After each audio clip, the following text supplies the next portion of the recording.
Lagyan mo kasi ng angas, angas. Lagyan mo kasi ng angas, angas. Angas, angas. Huwag mong bigyan ng tarasa, lalo pag wala kang angas, angas. Lagyan mo kasi ng angas, angas. Angas, angas. Huwag mong bigyan ng tarasa, kailangan pa papaalala pa ulit na pag kami ni Sos ang nagkonekta, where pa, meron na naman panibagong meta. Di man kami madalas sumentra, pero kahit tanong nila ba't kayo madaling ibenta, madalang ipagtabi kasi ito yung persa. Kayo panay na siesta, pero di lang kami basta nagapot ng pera. Alam mong isa kami sa naging tagabusog ng tenga. Maganda kapag bibig namin tikom, malamang tahimik na nag-iipon.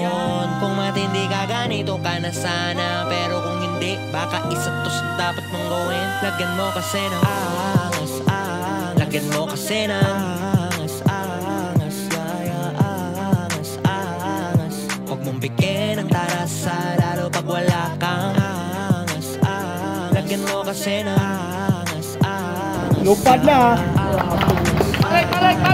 Lupad na. Bigyan ng tarasa, lalo pag wala kang flow disgustingly once again, once again. Kinangina ba't ang titigas pa rin? Tapang bayag at saka sipag mamin. Subok na kaya dito madaling gibain. Kala nila tsamba, palibasa. Yung iba din nagkatsansa makilala kami paglabas ng panda, arangkada. Kung gusto mo ganito sapitin mo, maging tunay ka sa sarili mo. Dapat di ka lang magaling dito.